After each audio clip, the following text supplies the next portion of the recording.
नमस्कार, मैं हूं आपके साथ शिप्रा झा और आप देख रहे हैं न्यूज 18 का खास कार्यक्रम विशेष। और आज हम आपको दिखाएंगे कि इस बार के बजट से कौन क्या चाहता है। रविवार को केंद्रीय वित्त मंत्री निर्मला सीतारामन देश का बजट पेश करने वाली हैं और इससे पहले पूरे देश में यही चर्चा है कि इस बार के बजट में किसे क्या मिलने वाला है। बिहार को पिछले बजट में केंद्र सरकार ने काफी तरजीह दी थी, लिहाजा इस बार भी बिहार को बजट का बेसब्री से इंतजार है। खासकर बिहार के किसानों को। कृषि प्रधान देश भारत में बिहार की बात करें तो यहां 75% के करीब आबादी प्रत्यक्ष या अप्रत्यक्ष रूप से कृषि पर ही निर्भर है और इसके बावजूद बिहार के किसानों की आय अभी भी देश के कई राज्य से कम है। ऐसे में बिहार के इस बार के बजट से किसान क्या चाहते हैं, यह जानना भी जरूरी है।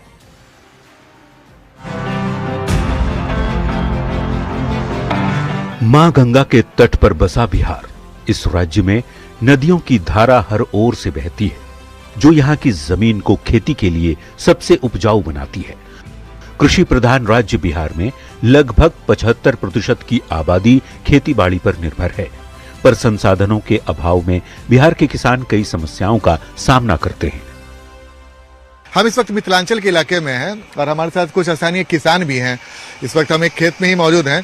क्या नाम है सर आपका? मेरा नाम सूर्यदेव सिंह हुआ। अच्छा सूर्यदेव जी, ये बताइए कि आप खेती वगैरह करते हैं ना? करते हैं।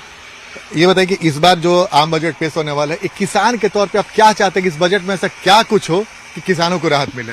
यहाँ मध्यम वर्गीय किसान है पूरे बिहार में, तो किसान के हित में होगा कि कोल्ड स्टोरेज का निर्माण किया जाए, हटिया का सौंदर्यीकरण किया जाए। हटिया लगता है लेकिन बेतरतीब ढंग से लगता है, मतलब बेहतर मार्केट चाहते हैं। बेहतर मार्केट चाहते हैं। फिर केसीसी लोन है, उस समय पर नहीं मिलता है। पैक से हमको कोई फायदा होता नहीं है, तो केसीसी लोन भी समय पर मिले। वैसे तो बिहार सरकार ने किसानों के लिए कृषि रोड मैप बनाकर किसानों के हालात सुधारने के लिए कई कदम उठाए, जिसका फायदा भी किसानों को मिल रहा है।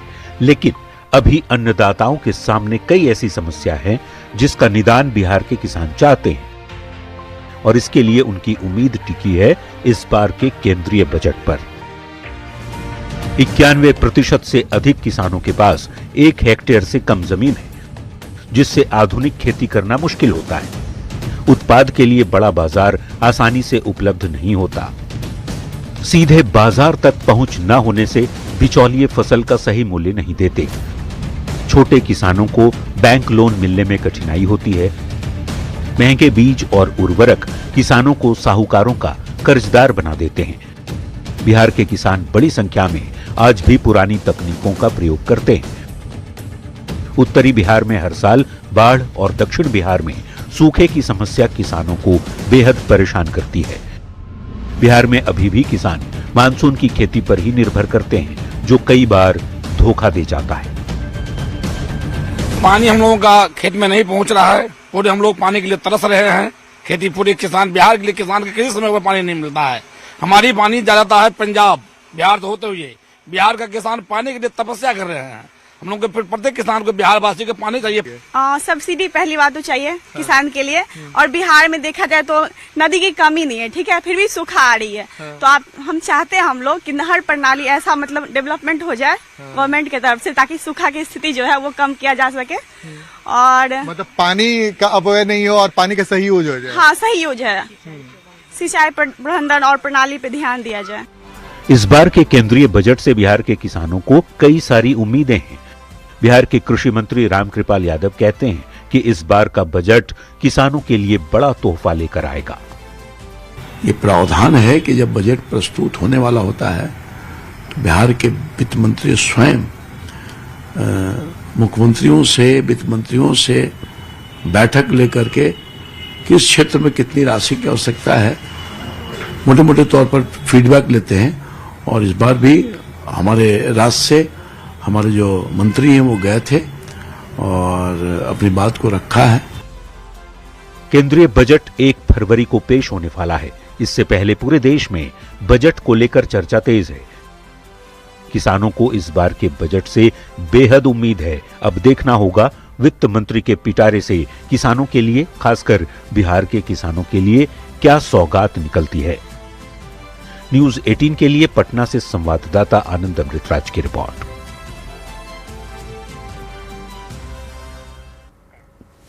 और अब बात करते हैं बिहार के कारोबार की।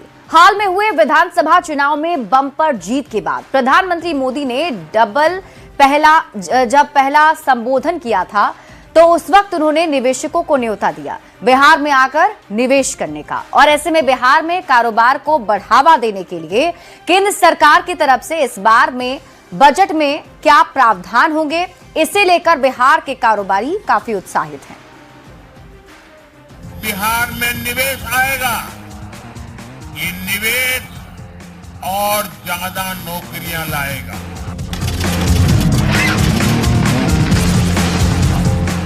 14 नवंबर 2025 ये वो तारीख है जब बिहार में एनडीए की बम्पर जीत हुई। जीत के जश्न के बीच प्रधानमंत्री नरेंद्र मोदी बिहार का आभार जताने के लिए मंच पर आए और साथ ही बिहार में निवेशकों को आने का भी निमंत्रण दे दिया। बिहार के नौजवानों को बिहार में ही रोजगार मिले, इसके लिए लगातार काम किया जाएगा। देश और दुनिया भर के निवेशकों से भी कहूंगा कि बिहार आपके स्वागत के लिए तैयार है। पीएम मोदी ने कहा था बिहार निवेशकों के स्वागत के लिए तैयार है और साथ ही प्रदेश के बाहर रह रहे बिहारियों को भी अपने राज्य में निवेश का न्योता पीएम ने दिया था। प्रधानमंत्री के उस बयान के बाद रविवार को केंद्र सरकार का बजट पेश होने वाला है। ऐसे में बिहार के कारोबारियों को इस बजट से काफी अपेक्षा है। बिहार इंडस्ट्रियल एसोसिएशन के सदस्यों ने केंद्र सरकार से बिहार की इंडस्ट्री पर विशेष ध्यान देने की उम्मीद जताई है। तो जब तक इंडस्ट्रियलाइजेशन पूरी तरह सक्सेस नहीं होगा, जब तक कि केंद्र सरकार बिहार की में जो इंडस्ट्री लगेंगे उसके लिए स्पेशल इंसेंटिव, खास करके जो tax incentive, income tax incentive नहीं देती है, तब तक हमें नहीं लगता है कि उससे इंडस्ट्री को कोई खास फायदा होगा। बिहार आज के दिन में इंडस्ट्री के परिप्रेक्ष्य में थोड़ा पिछड़ा हुआ है, तो केंद्र यदि लिस्ट में आ जाता है कंकरेंट, मतलब बिहार सरकार का भी हस्तक्षेप रहे और भारत सरकार का भी हस्तक्षेप रहे, तो वो लोगों को रिकमेंड कर सकते हैं, जो इंडस्ट्रीज हैं, जो इन्वेस्टर्स हैं, कि आप आइए और बिहार में आप फैक्ट्री लगाइए। उद्योगपतियों का कहना है कि एमएसएमई के क्षेत्र में केंद्र सरकार को बिहार को लेकर घोषणा करनी चाहिए, क्योंकि एमएसएमई के क्षेत्र में बिहार में बड़ा रोजगार मिल सकता है। जो एमएसएमई में जो फंडिंग्स की जो दिक्कत होती है उसको और इजी करना पड़ेगा, means ease of doing business को और बढ़ावा देना पड़ेगा, खासकर अपने यहाँ स्किल डेवलपमेंट जो है, क्योंकि हमारे यहाँ लेबर्स या वर्कफोर्स की कमी नहीं है, बस उसे हम लोग को चैनलाइज करने की जरूरत है। कारोबारियों का कहना है कि बिहार में इंडस्ट्री लगाने में सबसे बड़ी परेशानी जमीन अधिग्रहण को लेकर होती है। इसमें केंद्र सरकार को राज्य सरकार की मदद करनी चाहिए। इसके साथ ही पावर सेक्टर में भी रिफॉर्म लाने की जरूरत है। जो सेंटर ऑलरेडी कमिट कर चुकी है फंड के लिए, प्लस नए इंडस्ट्रियल एरियाज के लिए जो पैसा चाहिए वो मुहैया कराए। दूसरा, एक पावर सेक्टर का मेजर रिफॉर्म आ रहा है। 2005 में पावर एक्ट में अमेंडमेंट आया था, अब नया सरकार का ड्राफ्ट पड़ा हुआ है। उसमें भी प्रैक्टिकली वो ऐसा अमेंडमेंट हो कि हम इंडस्ट्री वाले अपना पावर खुद कैप्टिव यूज कर सकें। बिहार के कारोबारियों ने कृषि क्षेत्र और फूड प्रोसेसिंग के क्षेत्र में भी नई योजना लाने की उम्मीद जताई है। साथ ही बिहार को विशेष पैकेज देने के साथ ही छोटे उद्योग जो रोजगार पैदा कर सकें, ऐसे इन्वेस्टमेंट लाने की भी जरूरत बताई। न्यूज 18 के लिए पटना से संवाददाता रवि एस नारायण की रिपोर्ट। और देखिए, इस बार के बजट से झारखंड को भी कई सारी उम्मीदें हैं और इस राज्य में खनिज का भंडार है, प्राकृतिक संसाधनों की भरमार है। पूर्ववर्ती राज्यों में जल, जंगल और पहाड़ों से घिरा झारखंड सबसे ज्यादा संभावनाओं वाला राज्य है। ऐसे में राज्य की इंडस्ट्री और कारोबार इस बार के बजट में अपने उद्धार की उम्मीद लिए बैठे हैं। ये रिपोर्ट देखिए।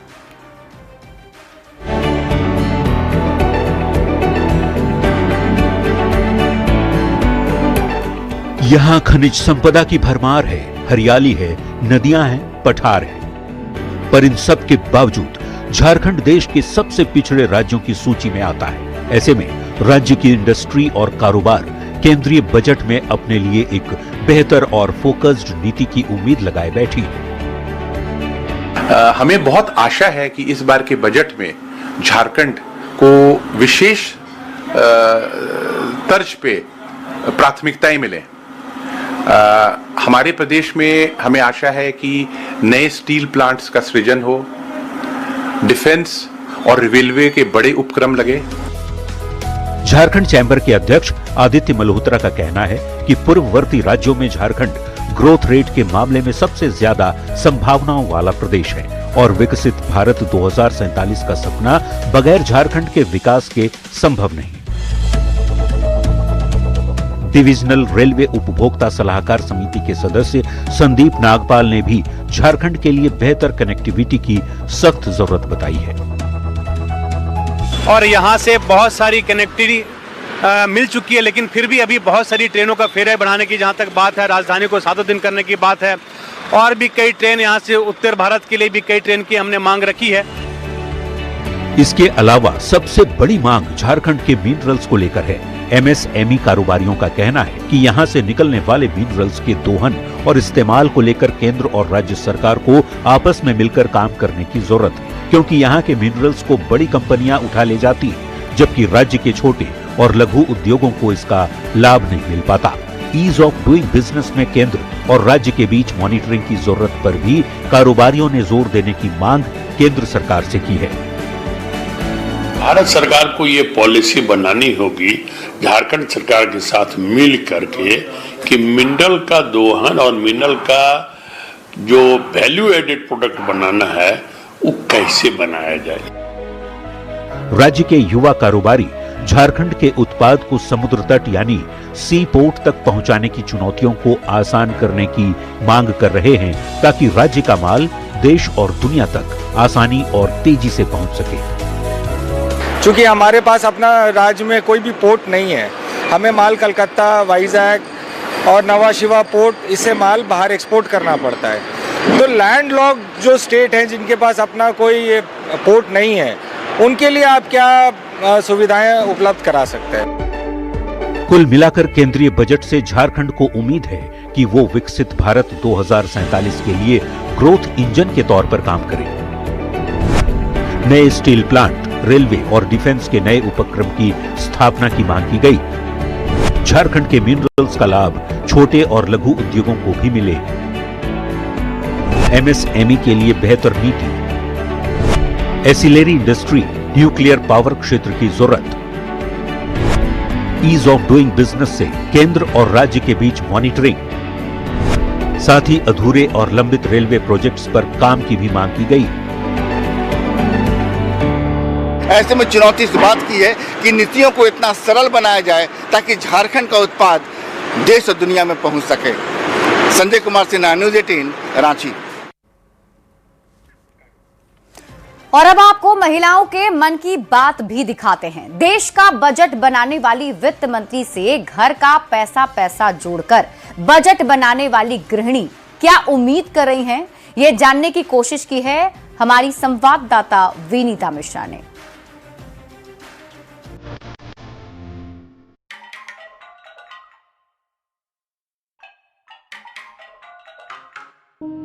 घर का राशन, फल, सब्जी की खरीदारी, बच्चों की फीस, गैस का बिल और त्योहारों की शॉपिंग, ये सब कुछ मैनेज करने वाली गृहिणी इस बार के बजट से क्या चाहती है। 2026 के बजट से महिलाओं की क्या उम्मीद है, ये जानने के लिए हमने पटना की कुछ महिलाओं से बात की। न्यूज़ 18 से बातचीत में महिलाओं ने कई पहलुओं पर ध्यान देने की अपील वित्त मंत्री निर्मला सीतारामन से की। पिंकी सिंह की चाहत है कि इस बार के बजट में किचन के सामान सस्ते हों। महंगाई पे थोड़ा कंट्रोल करें, काहे कि महंगाई बढ़ता है तो हम महिला लोग को ज्यादा परेशानी होगी। पति का तो वही कमाई है, हमें उतना ही में किचन संभालना है, हर कुछ संभालना है। अभी तो इतना ज्यादा परेशानी क्या करता है, किस चीज के दाम आपको परेशान ज्यादा कर रहा है फिलहाल? अभी तो गैस भी बढ़ा हुआ है रेट, गैस हो गया और सब्जी में तो मानो समझिए कि आग ही लगा हुआ है। दूध में भी बढ़ गया तो दूध का हम कटौती किए। देखिए पहले दूध ज्यादा लेते थे, अब कम ले रहे हैं दूध। वहीं गृहिणी चुमचुम ने कहा कि इस बार के बजट में शैक्षणिक खर्चे मसलन स्टेशनरी, यूनिफॉर्म और फीस की बढ़ती कीमतों पर लगाम लगे ताकि वो अपने बच्चों को बजट में बेहतर शिक्षा दे सके। ये महंगाई किचन के सामान पे कम करे और सेकेंडरी हमारे बच्चे हैं, स्कूल के फीस हो गए, कपड़े पे कम होगा तो यूनिफॉर्म्स हमें स्कूल से सस्ते मिलेंगे, बुक्स सस्ते मिलेंगे, स्टेशनरी का। तो ये एजुकेशन में भी अपना कम करे कि हम बच्चों को अच्छी लाइफ दे, अच्छा एजुकेशन दे। वहीं अमृता ने बजट के जरिए महिलाओं को आत्मनिर्भर बनाने पर जोर देने का सुझाव दिया। इनका मानना है कि महिलाओं को स्वरोजगार के लिए प्रोत्साहित करने के साथ ही उनके लिए विशेष आर्थिक मदद की व्यवस्था बजट में होनी चाहिए। हमारे महिला के लिए जो उन्होंने उम्मीद है कि एक स्पेशल क्रेडिट कार्ड भी लॉन्च करने वाली हैं शायद, तो उसमें भी कुछ रियायत मिल जाए। जैसे कि हमारा 1.84 अभी का ग्रोथ है जीडीपी का, तो उम्मीद है कि वो बढ़ के रहेगा, तो उससे महिलाओं को आसानी तो महिला उद्यमी बने इसके लिए भी थोड़ा सा, तो महिला उद्यमी को थोड़ा सा और वो रियायत कर दें तो ये ज़्यादा अच्छा होगा। क्योंकि आजकल गांव से लेकर शहर तक हर छोटे से बड़े घरों की महिलाएं आत्मनिर्भर रहना पसंद करती हैं। बिल्कुल, और रहना भी चाहिए। प्रीति की चिंता सोने चांदी की लगातार बढ़ती कीमत को लेकर है। 2025 से अब तक जिस तरीके का उछाल सोने चांदी की कीमत में आया है, उससे महिलाओं में काफी परेशानी है। अगर बजट में इसे लेकर कोई राहत मिले तो बहुत अच्छा होगा। पिछले 5-6 सालों में फिर भी रेट स्थगित था कि एक मिनिमम 60,000 या 70,000 तक एक स्टे था कि इससे ज़्यादा नहीं बढ़ रहा है रेट। बट अभी हम 2025 के बाद देख रहे हैं कि कंटिन्यू हर मंथ में रेट आंधी तूफान की तरह उछाल मार सोना चांदी तो पहुंच से काफी बाहर चला गया है। सारे लोगों के पहुंच से काफ़ी बाहर चला गया है। हम देख रहे हैं पिछले साल भी हम लोग कभी साल में 1-2 बार शॉपिंग कर लिया करते थे। अभी दुकान जाने के लिए सोचना पड़ रहा है कि कैसे दुकान जाएं, क्या खरीदे, कौन सा छोटा सा आइटम खरीदे कि हमारे बजट फ्रेंडली हो। बढ़ती महंगाई महिलाओं के लिए सबसे बड़ी समस्या बनकर सामने आई, फिर वो ग्रोसरी को लेकर हो, बच्चों की शिक्षा या सोने चांदी का भाव। बजट 2026 से महिलाओं को महंगाई से निजात पाने की उम्मीद है। पटना से संवाददाता विनीता मिश्रा के साथ ब्यूरो रिपोर्ट, न्यूज़ 18।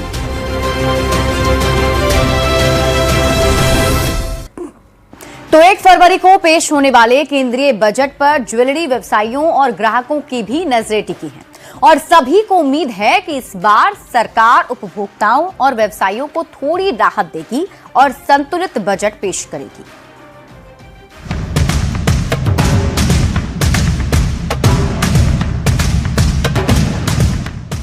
सोना चांदी खरीद लेना चाहिए था।